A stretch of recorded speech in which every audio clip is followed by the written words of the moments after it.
The ceiling fan wobbled on its axis, groaning with each rotation. It stirred the thick, humid air of the Austin summer, offering a phantom coolness that evaporated the second it touched my skin. I sat slumped in my office chair, my eyes glued to the chat window on my monitor. The words "message retracted" burned on the screen.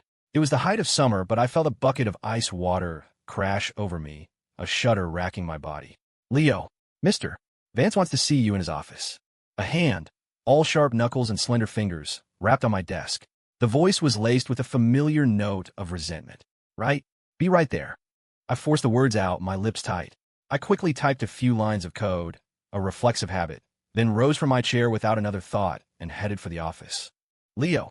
The voice behind me trailed off, a warning left unspoken. I froze, a statue in the middle of the open-plan office. "Just be careful." The hot air carried his low voice to my ears. I dug my fingernails into my palm, the tiny crescent moons a faint echo of the dread sinking into my gut. "Yeah." I started walking again, the knot of anxiety in my stomach tightening into a solid rock. My best friend, Ethan Cole, had hit a rough patch, and I just sent him most of my savings. If I lost this project, I wouldn't even be able to make next month's rent. But this project, it was supposed to be a sure thing. "Mr. Vance, it's Leo Quinn from Team 3. I knocked lightly on the door, keeping my voice steady. "Come in." The door swung open, and a smarmy, arrogant face met mine. Well, if it isn't our star coder," Caleb Vance sneered, his chin jutted out, his eyes glinting with contempt. "Your presence truly graces our humble abode." I ignored him, my gaze fixed on the print of galloping horses hanging on the wall behind the desk. "You're here." The voice came from beneath the artwork. My eyes traveled down to a greasy face stretched into a phony smile. "Mr. Vance." Slam. The door shut behind me, the sound echoing in the suddenly small room. "Oomph. Same as he was in high school," Caleb muttered, his face darkening as he walked over to stand by his uncle. "Doesn't know what's good for him." "Mr. Vance" shot an irritated look at his useless nephew before plastering the smile back on. "Leo, I hear your team's project is almost complete." I managed a non-committal smile, tugging at the collar of my shirt. "Well, Mr. Vance's beady eyes narrowed to slits, his voice climbing a few notches. "What's this giving your boss attitude? Don't think for a second that just because you're our top engineer, I can't get rid of you, Quinn. It's a tough job market out there. There are a dozen MIT grads who would kill for your spot. If you don't want to be here, you can get the hell out." My jaw tightened. I stared into his eyes, and the undisguised scorn I saw there stung like a physical blow. Before I could finish, another grating voice cut in. "Leo, my uncle is being too diplomatic. Let me spell it out for you." Caleb grabbed a thick stack of A4 paper from the top of the printer. He sauntered over until he was right in front of me. As I looked up, confused, he threw the entire stack of paper in my face. "Your project? It's mine now." Paper exploded into the air, a blizzard of white that momentarily blinded me. I flinched back, but the sharp edge of a page still caught my cheek. It felt like a slap. A surge of pure rage shot through me, and I couldn't stop the glare that followed. I clenched my fists, my nails digging so deep into my palms I was sure I'd drawn blood. A decision crystallized in my mind. "If you're going to push me this far, then I'll take you all down with me." The contract, where is it?" I'll sign it now. I'll give the project to Mr. Vance." I feigned terror, letting my body tremble, playing the part of a man completely broken. "Well, loser," Caleb scoffed. He grabbed a pre-prepared contract and casually tossed it on the floor in front of me. I bent down to pick it up, but a shadow fell over me. A leather loafer landed squarely on the document. My back went rigid. My heart skipped a beat. A white-hot fury roared in my head, turning my vision red at the edges. "Ahem." Mr. Vance, seeing his nephew had gone too far, cleared his throat in warning. Caleb glanced at his uncle, then slowly, deliberately, lifted his foot. He looked down at me, his voice dripping with condescension. "You couldn't compete with me for a girl in high school, and you can't compete with me for a project in the real world. Leo, if I were you, I'd just tuck my tail between my legs and get the hell out of this company." A girl? He couldn't possibly mean Stella. My heart felt like it was being squeezed in a vice, and a cold sweat broke out across my skin. Caleb studied my twisted expression for a moment, a smug grin spreading across his face. He clapped his hands together, his voice bright and loud. "Babe, you can come in now. Come see our old classmate, the superstar academic from Northgate High's graduating class. The pathetic little lapdog." "Coming." The door opened, and a wave of heavy perfume washed into the room. A voice so sickly sweet it made my skin crawl followed. My hand, poised to sign the contract, froze. The veins on the back of my hand bulged. Leo Quinn. Long time no see. I'm Haley Jordan. Remember me? A woman with a surgically enhanced figure clung to Caleb's arm like a cheap scarf. Her face, caked in a thick layer of foundation, looked like it might crack if she smiled too wide. Haley Jordan? Heh, who are you? I closed the contract and tossed it onto the desk in front of the silently observing Mr. Vance. I met their 3 pairs of icy stares with a smirk of my own. You 3 really think I'm a joke, don't you? Just because the tiger's quiet doesn't mean you can mistake it for a house cat. You think I'm just going to roll over and take this? The air in the room went still. The 3 faces across from me shifted through a kaleidoscope of colors, blue, red, white, before finally settling on a furious, mottled black. I was your lab partner, Haley finally said, her smile not reaching her eyes. Back in school, we used to study together all the time. A flicker of memory seemed to cross her face, and her expression softened. You used to bring me a carton of milk every morning.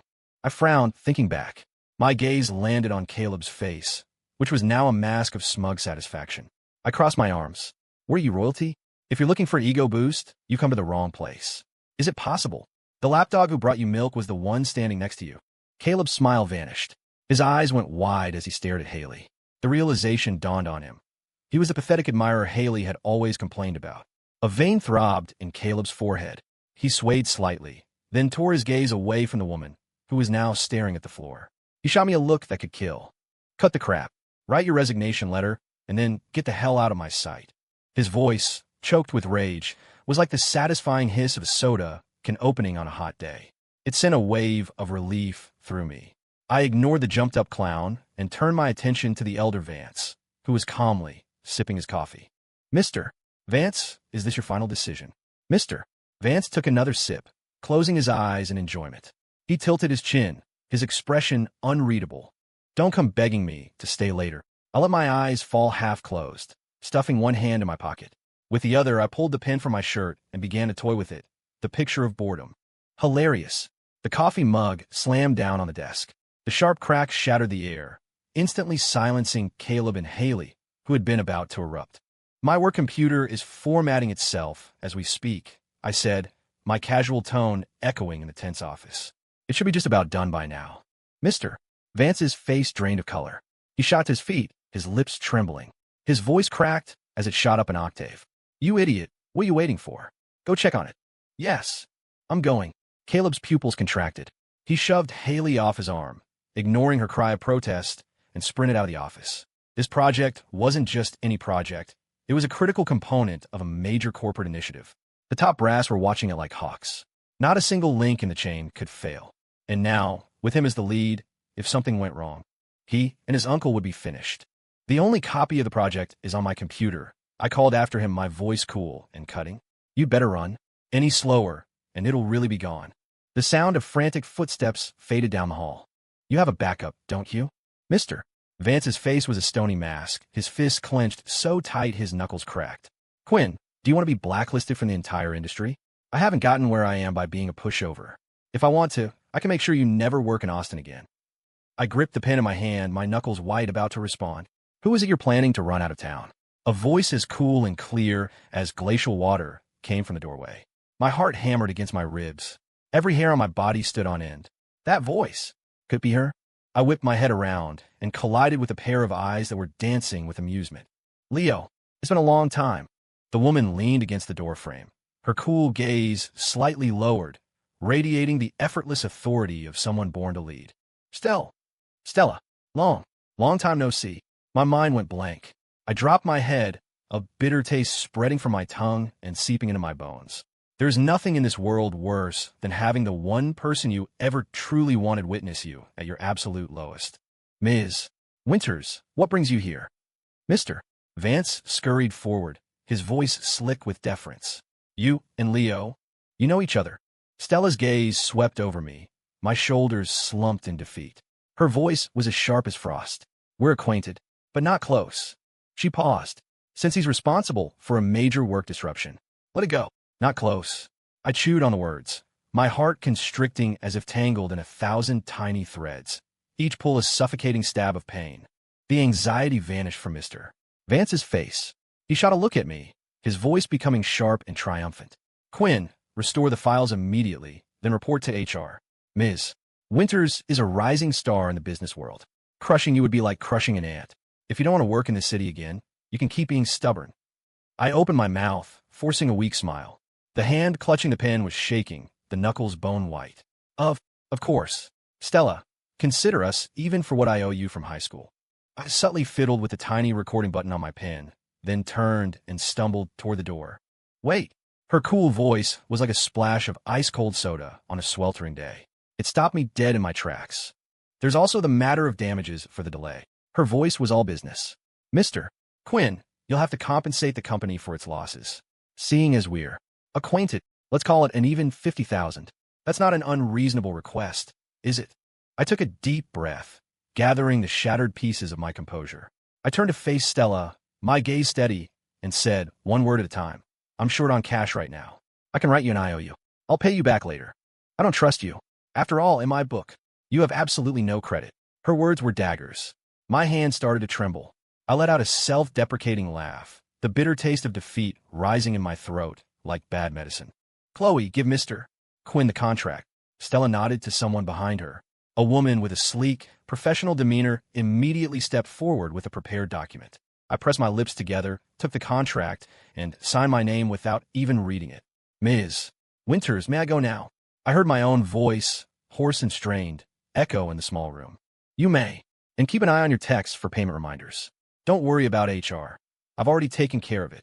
A hint of lightness entered her tone, as if a nagging problem had finally been solved. Is she really that eager to be rid of me? I tried to smile, but my lips wouldn't obey. Fine. I threw the word over my shoulder and walked away without a second's hesitation, trying to project an air of nonchalant confidence. But I must have been moving too fast because my left foot caught my right, and I nearly face-planted on the floor, earning a burst of derisive laughter from the room behind me. Ms. Winters, doesn't he look just like a stray dog? Kicked out onto the street. Chloe, follow him. Keep a close eye on Mr. Quinn. Yes, Ms. Winters. The sharp click-clack of high heels followed me down the hall. I could feel the eyes of my colleagues on me. Some mocking, some pitying, some indifferent. It was like a net tightening around me, squeezing my heart until it bled, the pain suffocating. I kept my jaw clenched and walked silently back to my desk. In that moment, the feelings I had harbored for her for so long, I began to carve them out of my heart, piece by painful piece, even if it meant tearing myself apart.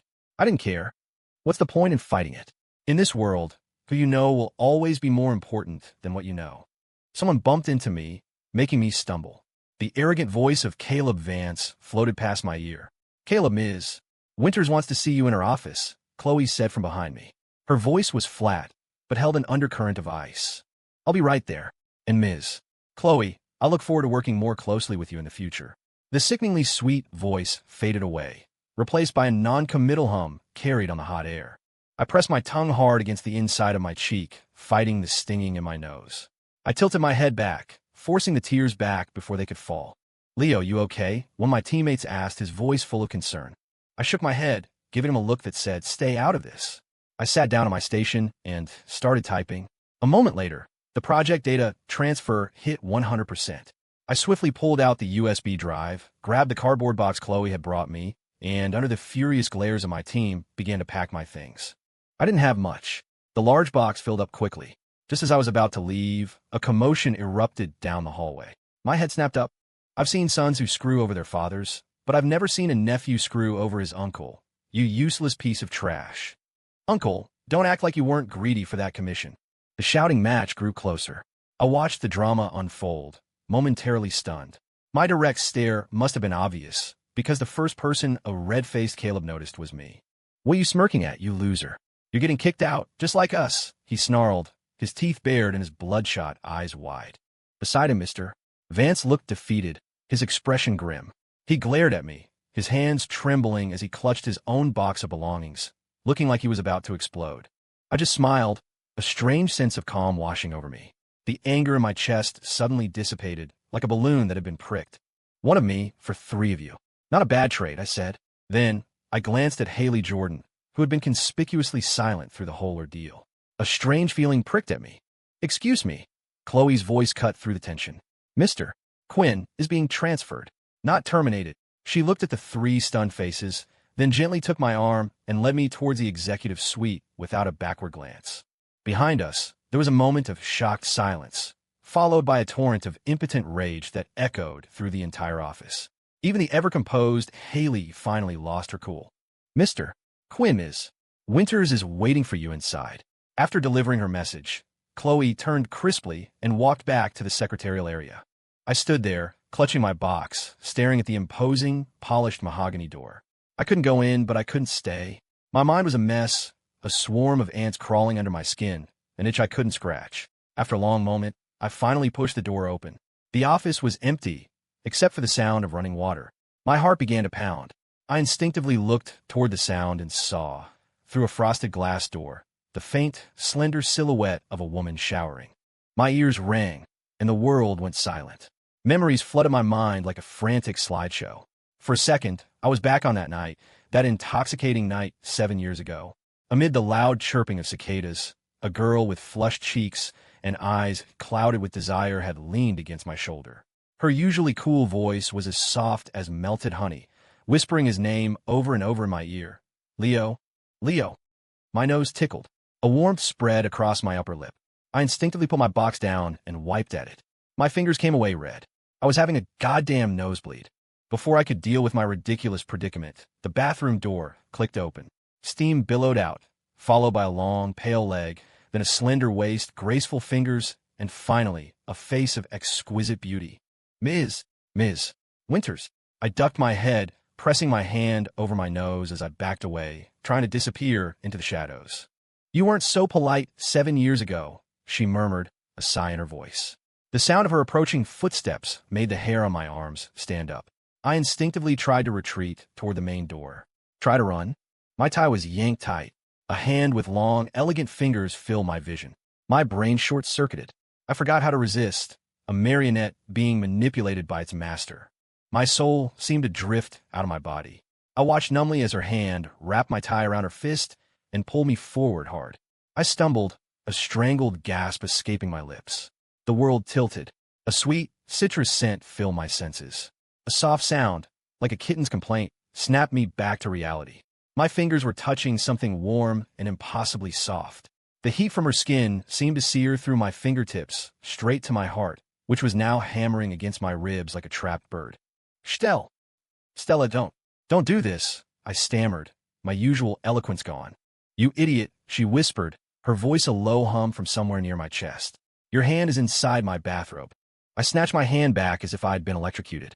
I tried to shuffle backward, only to find my back was already pressed hard against the cold wall. "I don't know where you got the nerve 7 years ago," Stella said, taking a few steps back to gracefully adjust her robe.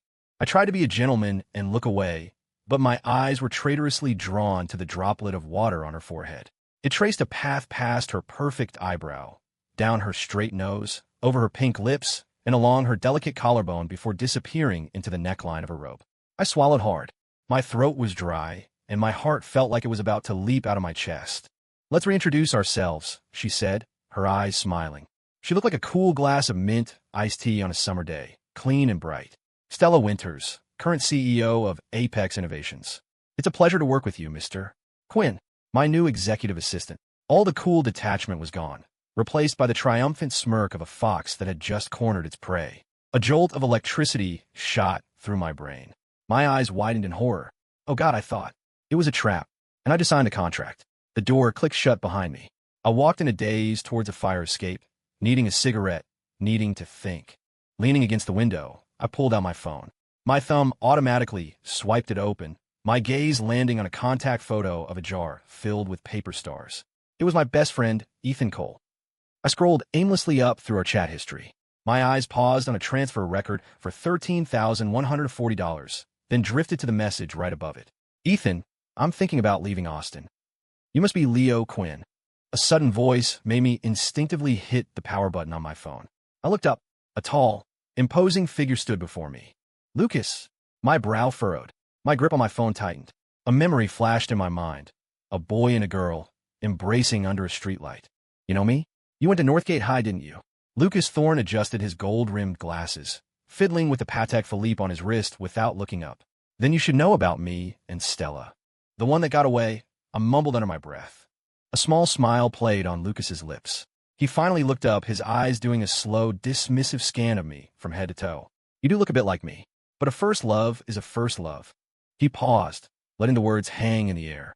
Don't be the other guy. Got it? A sharp, stinging pain radiated from my chest. I clenched my fists, a vague idea flickering at the edge of my consciousness.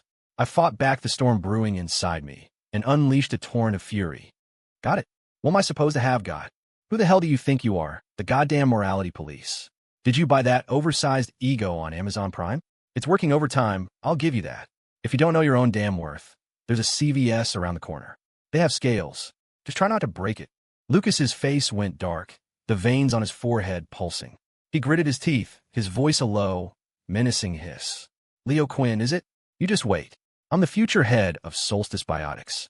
Crushing a low-life punk like you would be child's play for me. My stomach dropped. I quickly ran through what I knew about Solstice Biotics. It was an institution in Austin, an old money powerhouse. Apex Innovations was a success, but you could put two of them together and they still wouldn't match the scale of Solstice. If this prick really came after me, crushing me would be even easier than crushing Mr. Vance. Seeing the color drain from my face, Lucas relaxed slightly. He arched an eyebrow, tilting his chin up as he shot me a sideways glance. I can give you $100,000.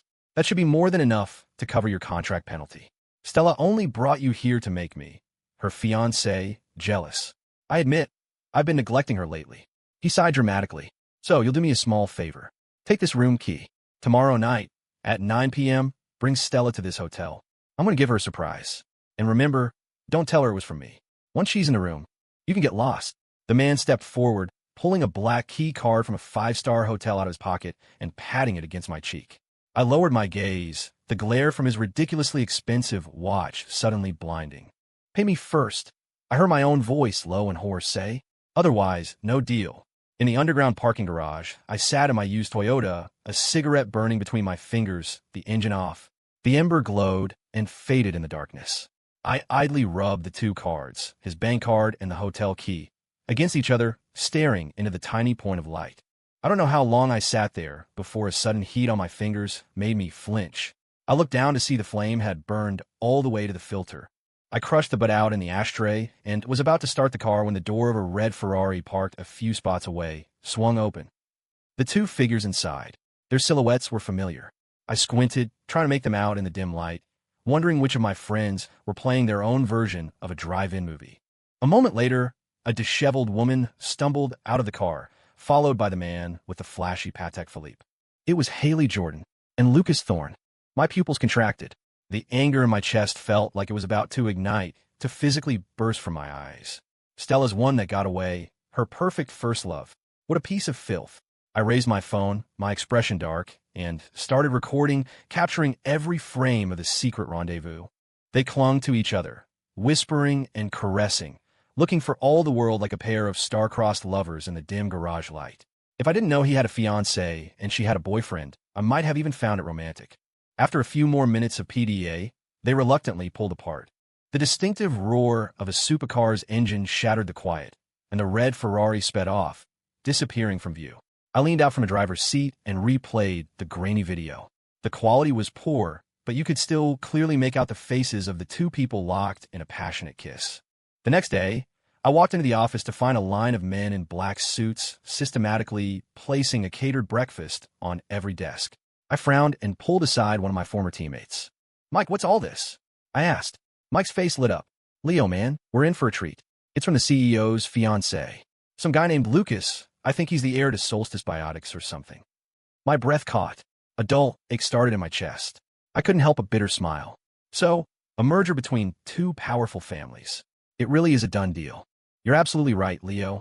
Even if she couldn't marry me, she'd never end up with some broke kid with no family connections. A smooth, confident voice came from behind me. Lucas Thorne, looking refreshed and triumphant, walked up to me. He elegantly polished his glasses as he spoke, his head held high. We're getting engaged soon. I'll be sure to send you an invitation. And remember, what you promised me yesterday. Lucas patted my shoulder, then leaned in close, his voice a low whisper in my ear. Stella is the only daughter of Warren Calloway, the real estate mogul. After college, she built Apex Innovations from the ground up. A woman like that, she's not for a commoner like you to dream about. He stepped back, straightened my collar with a condescending pat, and then brushed past me, heading straight for the CEO's office. The entire time, he never once looked me directly in the eye. My lips formed a thin line. A knot of frustration tightened in my chest. "Leo, Mr. Thorne," Mike asked, his eyes full of curiosity. You two actually look a little alike." "We went to the same high school," I said, forcing a dry smile. I mumbled a few more pleasantries and then turned toward the executive suite. "Look alike?" The question was a faint whisper, lost in the office buzz, unheard by anyone. Inside the CEO's office, I stared at my new workstation in disbelief. It wasn't in the secretarial area. It was directly opposite Stella's desk. All she had to do was lift her head, and our eyes would meet. "Sit," Stella said. Her gaze was fixed on me, and it felt strangely hot against my skin. My heart skipped a beat. A rush of heat flooded my face. I quickly sat down, using my monitor as a shield. A small smile played on Stella's lips, and a light, bell-like laugh escaped her. "It's been so long, Leo. You haven't even had a girlfriend, have you?" Her voice was teasing, impossibly light, but if you listened closely, you could hear a faint, almost imperceptible tremor. "No," I answered instinctively, then quickly corrected myself. "I mean, at least 10 or 8. Don't let this fool you. Out on the town, they call me the Casanova of 6th Street. Stella just smiled, the tension in her brow smoothing out. She returned to her work, but the faint curve of her lips refused to flatten. Seeing as she wasn't going to respond, I decided not to press my luck. I opened iMessage and found the contact with the star jar icon. Without hesitation, I typed, "Emergency. A friend is being cheated on. How do I tell her?" Buzz. A phone vibrated on the desk across from me. I looked up, a strange feeling creeping over me, and my eyes met a pair of dark, unreadable ones. "Is there something you need, Ms. Winters?" I scratched the back of my head, my gaze darting away, getting caught slacking off by the boss. "Social suicide." Stella gave me a long, deep look, then typed something on her phone before lowering her head again, resuming her do not disturb posture. I frowned, the weird feeling growing stronger. As I puzzled over it, a white text bubble popped into view on my own screen. "Send her a delivery. A full meal of nothing but green food. Drop a few hints. She'll get it." A knowing smile spread across my face. I expertly opened a food delivery app and got to work. "Leo, did you order this?" Stella's eyes were wide, the chopsticks in her hand trembling. "Eat up. Green is good for you. Aren't you ladies always on a diet?" I smiled and pushed the containers of kale salad and spinach smoothies closer to her, ignoring the twitching of her facial muscles. "By the way, Ms. Winters, don't you think the color green is actually kind of nice?" Stella's face was like stone. She shot me withering glare, threw her chopsticks aside, and stormed out of the office. "Anyone who dares to cheat on me," she bit out, her eyes flashing me a look as cold as a winter wind, "I'll personally make sure he can never cheat on anyone again." The door slammed shut behind her with a deafening bang. I shivered, goosebumps rising on my arms. "Jesus, lady, I'm just trying to do you a favor and tell you you're being played, and this is the thanks I get?" I rubbed my arms, my chest tight with frustration. I picked up my own lunch for a few minutes before pushing it away. I opened iMessage again and typed furiously, "My friend is stubborn." I sent the green-themed lunch. She didn't believe me. Now what? The reply was almost instant, a long string of question marks. The sheer number of them conveyed a level of deep, personal offense that was almost palpable through the screen. I frowned, about to ask for clarification when the office door opened. "You must be Leo Quinn. I'm Stella's mother." A woman dripping in jewels and designer clothes walked in, carrying herself with an air of practiced elegance. "Here's $5 million. I'm sure you understand what I mean." The woman took a delicate sip of tea, then pushed a bank card across the desk with a hand weighed down by a diamond the size of a pigeon's egg. "Ma'am, you must be joking. I'm just Ms. Winters' assistant," I said, my face impassive, but the frustration in my chest finally dissipated, replaced by a hollow ache and a sour bitterness I couldn't swallow. The woman's hand tightened around her teacup. She looked up, her eyes, weathered by time but still sharp as tacks, stared straight into mine, as if trying to read my soul. Her lips moved, and she whispered something so quietly I couldn't make it out. I strained to hear, holding my breath. I thought I caught the words, "Look just like..." In an instant, the blood in my veins turned to ice. I was plunged into a frozen abyss. "Like Lucas," I whispered, my head bowed, my voice barely audible. Something inside me felt like it was being violently torn out. I was a spectator to my own destruction, listening to a corner of my heart collapse into ruin. So Lucas was a scumbag, sure. But was I Leo Quinn, so pathetic that I was destined to be nothing more than a stand-in? Even for her, even for the girl who had been the single brightest color in my bland, teenage years, the woman who had defined the first half of my life. No matter how much I loved her, I loved my pride more. Ma'am, I understand. When I looked up again, I was unnervingly calm. The turbulent river inside me had become a placid, stagnant pool. But there was a hole in my heart now, empty and bleeding. The woman's brow furrowed. She was about to say something else when the door was thrown open. Mom, what are you doing here? A tall figure burst into the room, carrying several takeout boxes. Nothing, just picking something up. The woman snatched the bank card off the table and hurried out, moving so fast you'd think she was fleeing a monster. Leo, what did my mom say to you? Stella put the takeout on the desk, her eyes fixed on my face, her fingers curling almost imperceptibly at her sides. Nothing. I pulled a hotel key card from my pocket and pushed it across the desk toward her. My voice was low and hoarse, the edges frayed. Tonight, 9:00 p.m. The Ami Hotel. I'm not feeling well today. I need to take the rest of the day off. Without waiting for her reaction, I stood up and walked out, completely missing the way her ears turned from a faint pink to a deep crimson. In the end, it was all just in my head. I lowered my eyes, my heart feeling like it had been surgically removed, leaving behind a raw, empty cavity, bleeding. 9:00 p.m. I stood in a hotel room directly across the street, a pair of binoculars in my hand. I watched as her elegant figure was welcomed into the room, and then the curtains were drawn. Through the blurry silhouette, I could just make out two figures, already tangled together. After tonight, I'll leave Austin. Everything will be okay, I whispered to myself, my vision blurring. I looked down and saw that the casing of the binoculars was stained with a dark patch. As I watched, it grew larger. The world through the lenses became more and more distorted until I realized it wasn't a shadow. It was my own tears. So, this is what it feels like. I choked out to cut out a piece of your own heart. I wiped my eyes messily with the back of my hand, grabbed a beer from the mini fridge, and started chugging. Click! The door to my hotel room opened. A woman in a white dress stepped inside, framed by the warm yellow light of the hallway. You came. I raised an eyebrow, shielding my tear-streaked face with one hand while tossing the binoculars toward her with the other. Here. You're a perfect first love. You're one that got away. Go ahead, take a look for yourself. What first love? The faint smile on Stella's lips vanished. She shot me a confused look, then snatched the binoculars from the air and strode to the window. Through the lenses, she saw them. The two silhouettes, rising and falling, tangled together like a yin-yang symbol. The intimate scene was laid bare. I timed it perfectly, holding out my phone with the parking garage video playing. Stella, your taste in men is terrible, I said, my voice rough. You picked a real winner. I pushed myself up, crushing the empty beer can in my hand.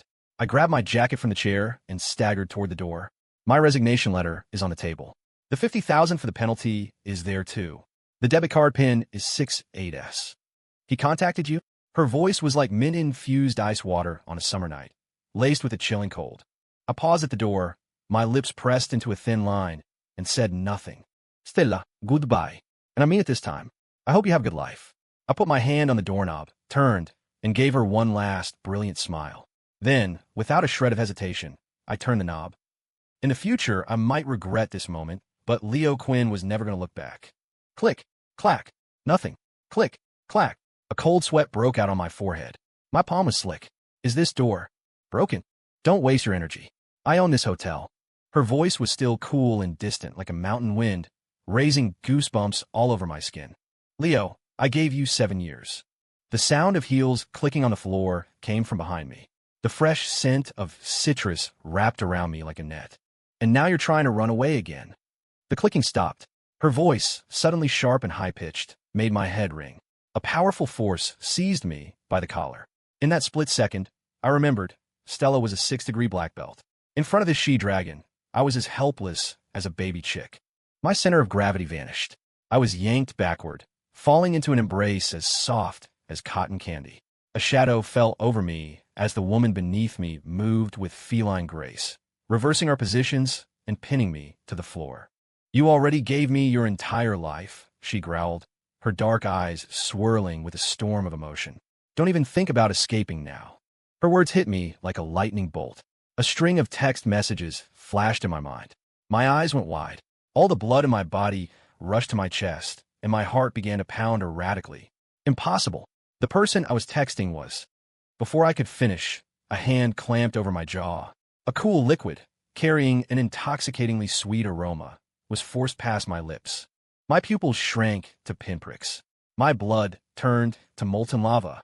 My consciousness began to blur. You drugged me. I used the last of my strength, fueled by the natural advantage of size, to shove her off me. She stumbled back, and I scrambled away, pressing my back against the cold wall. A sudden commotion erupted from the street below. Car horns, the incessant clicking of camera shutters, and the faint wail of an ambulance siren. A weight lifted from my chest, but I felt no joy, only a profound sense of humiliation. While I still had a sliver of sanity left, I managed to shout, "Stella, look at me. I'm Leo Quinn, not Lucas Thorne. I'm not the guy you were holding on graduation night." My heart felt like a lemon seed had been squeezed into it, embedding itself deep in the flesh, the bitterness seeping into my very bones, momentarily overpowering the drug-fueled desire raging through me. Stella, who had been leaning over me, froze. So it was true. I closed my eyes, exhausted. A faint, stinging pain, like 1,000 tiny ant bites, spread through my chest. "What, Lucas?" "I went straight home after graduation," she said, her voice low. "Besides, that hypocritical bastard only got close to me because his family's company was going under and he wanted my father to bail them out." My hands were suddenly pinned above my head. I snapped my eyes open to see her face, flushed with passion, getting closer and closer. Our lips met, first tentatively, then with the fury of storm. The love she had suppressed for years was finally unleashed. Clothes were torn away and discarded. The moonlight streamed in, painting a serene portrait of two figures, intertwined and whispering, their shadows dancing on the glass. Knock, knock, knock. The sound at the door jolted me from a deep sleep. I sat up, clutching my throbbing head. "What happened last night?" I mumbled, my eyes scanning the room. Then I saw her, lying beside me, a bare shoulder exposed, a satisfied smile on her sleeping face. The memories of the night flooded back in a dizzying rush. Before I could process it, the door clicked open and a middle-aged couple walked in. My jaw dropped. I stared at the open door, my blood turning to ice. My heart sank. "Oh, you gotta be kidding me. Busted. By her parents. Mom, Dad, you're here." Her voice, clear and sweet, flowed into my ears like a gentle stream. I instinctively turned my head and met her gaze. Her eyes were shining with a light so full of love and sweetness it felt like it could wrap around me. In that single glance, something in my heart melted. All my resentments, all my bitterness, vanished into thin air. None of it matters anymore, I thought. None of it. Without a second thought, I reached for her hand under the covers, our fingers intertwining, my grip tightening until our hands were locked together. "Sir, ma'am, please don't blame Stella. It was all my—" Before I could finish my apology, Stella's father was already beaming, holding his phone up for a video call. "Hey, old man. Frank, I got great news. The kids finally got together. Look, they're even sharing a blanket. If I hadn't swallowed my pride and gone over there to stir things up, who knows how long this would have taken. My wife is a genius, I tell you. Frank, tell Maria we're booking the venue. To hell with engagement. Let's just get these two married." The rest of his words were a blur. My mind was a chaotic mess, unable to think, unable to process. I felt like I was trapped in a surreal dream. My dad and your dad were in the same platoon in the Army. My mom and your mom are best friends. You didn't know? A low chuckle tickled my ear, sending a pleasant shiver down my spine. My eyes widened in disbelief. I turned my head and stared at the woman who was now casually tying up her hair. "That's right," she said, a wicked glint in her eye. "The moment you decided to move back to Austin, you were never going to escape." Stella yanked the comforter over both our heads, plunging us into darkness. The sweet smell of citrus filled the small space. I felt a sudden warmth on my earlobe, followed by her hot breath on my neck, a heat that shot straight to my core. "Leo Quinn, I've been planning this for a very, very long time." Her voice was a sultry whisper. "And, Mr. Quinn, the rest of our lives is a long time. I hope you're ready for me." Stella and I got married. How lucky can one man be? The unattainable girl of my dreams was finally, permanently mine. As for the others? That same night, Caleb discovered Ethan's affair with Haley. In a fit of rage, Caleb killed Haley and left Ethan with life-altering injuries. Caleb Vance was convicted of murder and will spend the rest of his life in prison. Ethan Cole, disgraced and broke, was exposed by the media for his affair, and his reputation was destroyed. Solstice Biotics, already on shaky ground, couldn't withstand the scandal and declare bankruptcy. I didn't follow the rest of it too closely. My wife is a very clingy person, and I'm a very busy man. The night is cool, the breeze gentle. I watch the woman sleeping soundly beside me, a sweet warmth spreading through my chest. They say you fall in love twice in your life, once with someone who amazes you, and once with someone who cherishes you. To that, I say, Stella, finding you is enough. You amaze me then, and you cherish me now. You once asked me if I loved you. The answer is a long one. It's an answer I plan to spend the rest of my life giving you. Are you ready to listen?